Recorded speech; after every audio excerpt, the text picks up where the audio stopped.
马上又有新人上场，是战英和赵越。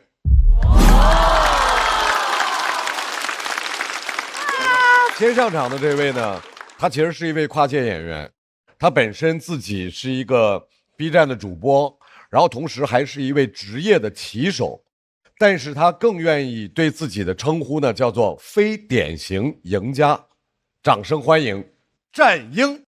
我叫战英，性别女，今年30岁，之前是一名围棋职业选手，这2年在做一名围棋主播。我之前的时候感觉很多人其实根本不知道我们这群人的存在，他们老是认为下围棋的就是年纪特别大，然后一定要到深山里去下，还一定要留着长胡子，穿着白大褂，都是很鼓励我说啊，感觉你也是比较搞笑女的一个形象。蒙娜丽莎来了，哈哈！banana， 战英，你多大了？战英，我3岁了。我觉得可以来试一试。加你！加油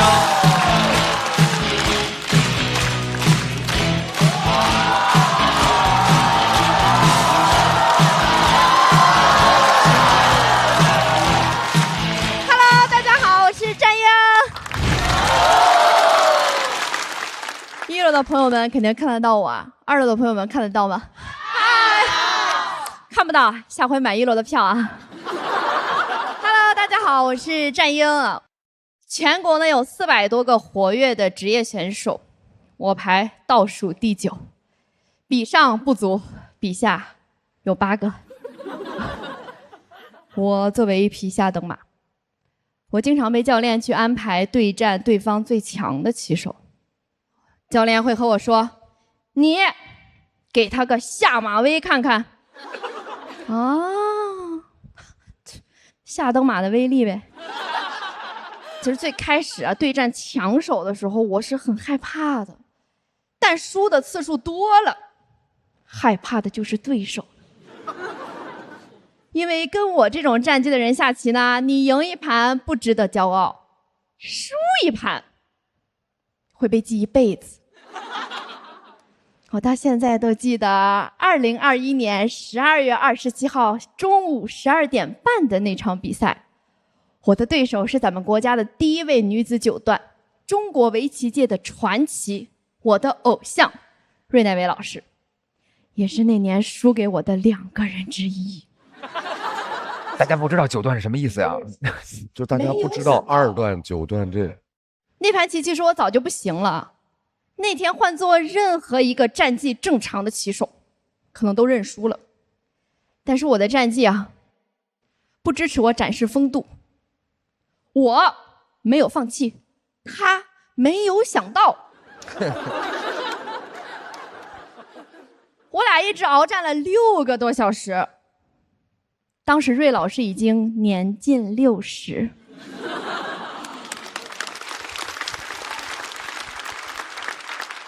岁月不饶人，我也没有放过他。在最后时刻呢，芮老出现了一个失误，让我反败为胜了。那在竞技围棋的这条路上呢，我走了21年啊，但却是因为2胜16负，我这个个人历史最差战绩被大家给认识，甚至在网络上火了。但看到很多人因为我知道了围棋，我也突然释怀了。啊，被当下等马怎么了？其实我也有可能是骆驼，过了一封，我还能再来一封。谢谢大家，我是永远不会认输的下等马战英，谢谢。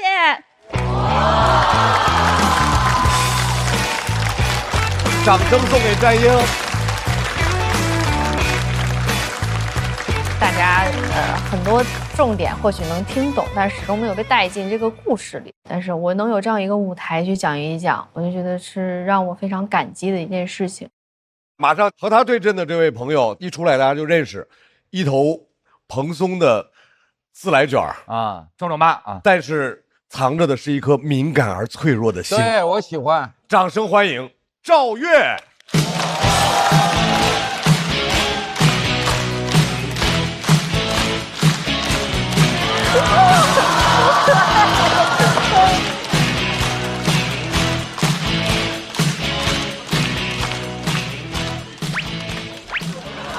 怎么这么客气啊？大家好，我是赵月。大家认识我都是因为我去年参加了这个节目，也是因为这个节目的原因，我现在出门的话偶尔能被人认出来，但我根本接不住大家认我时说的话。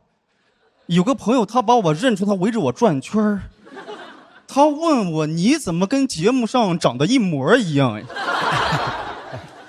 我不太会处理这种被认出来这种情况，因为大家对我很热情，我从他们眼睛能看出来，他们想跟我合个影，但他们又不说，我也不能说，因为我第一次被认出来没忍住，直接说了，当时特别尴尬。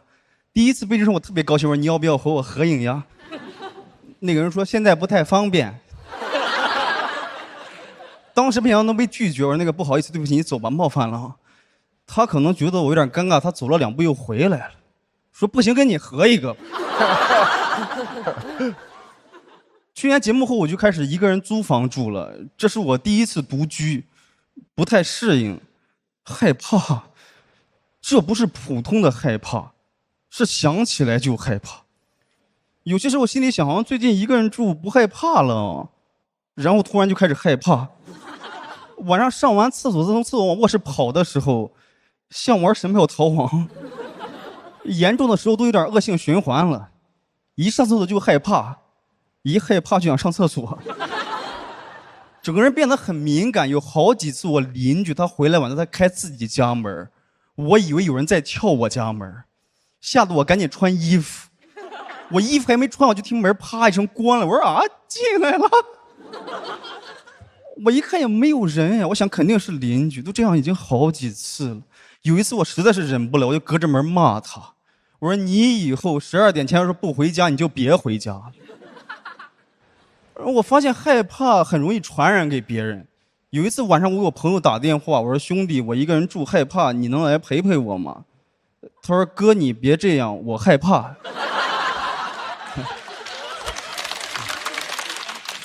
我说我没有跟你开玩笑，我是真害怕。他说哥我也是真害怕。我给他解释，我说我是心里害怕，主要是家里除了我没有别人。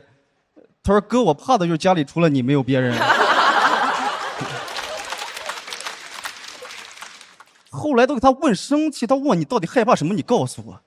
你说就那种贞子从电视机里爬出这种东西有什么好怕的？我本来害怕的都没有这么具体。我说挂了吧，挂了，现在感觉家里有人了。我自己还在网上搜男性独居害怕，搜出来全是独居害怕男性。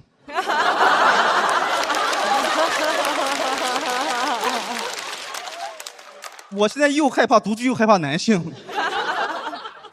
前一段时间回家嘛，我在路上正走着，我突然感觉后面好像有人在跟踪我。我当时心想，大哥不会是把我当成那种有钱的老太太了吧？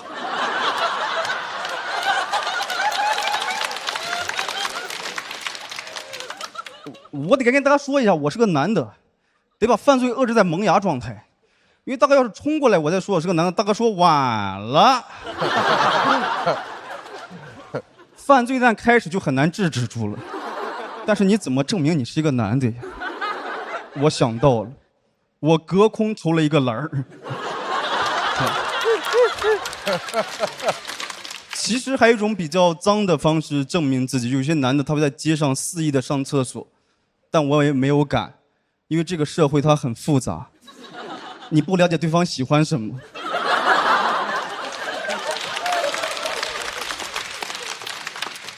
可能会有人问，那你为什么不跑呀？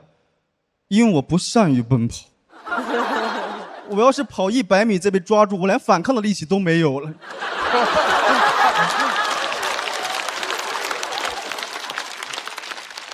我当时很害怕他一直把我跟到我的家里去，因为我家那个门他特别难开，他要是跟过来我门还没有开，家对我来说就是个死胡同。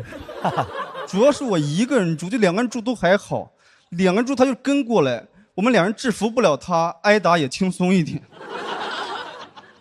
当时就想给他大哥证明我其实没有什么钱嘛，你也别过来，我就一边走一边把裤兜往外掏。我2个兜我都掏完了，他还跟着我。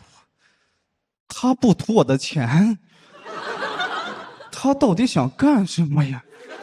那会儿是真难受，一方面觉得怎么日子刚好起来就有人要伤害我呀，就另一方面觉得自己怎么这么软，就谁过来都能把我欺负一下。当时也不知道哪来的勇气，我就转过头骂他，我说你到底想干什么啊？他说回家。我当时硬着头皮问他，你为什么这么晚才回家？他说他以后12点之前一定回。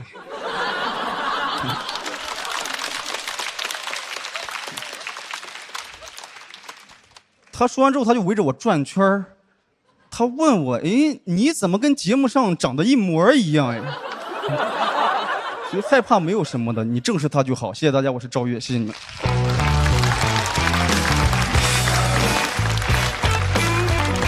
1月没有啊？赵越的锁票倒计时，再次掌声送给赵越。怎么样？感觉？确实非常喜欢赵越，然后他很特别，跟别人不一样，他有很奇怪的角度和那些东西，但是你仔细想，他又有合理性啊。因为被损友啦，去看了个恐怖片儿，然后嘿，我刚想说这个事儿。对，其实你本来是不会怕的，一个成年男性自己做也不会怕，长成我这样也没什么危险。恐怖片还有一个讨厌的地方。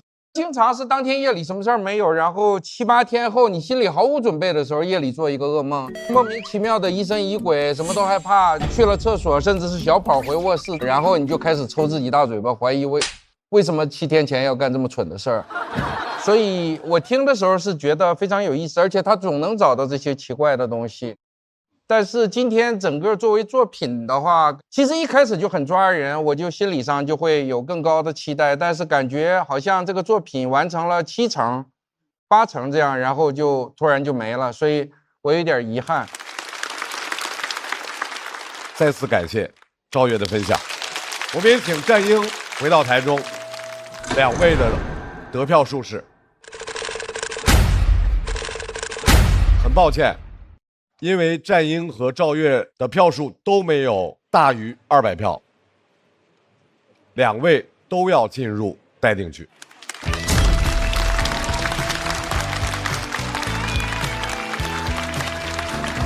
赵越没讲起来，没有办法。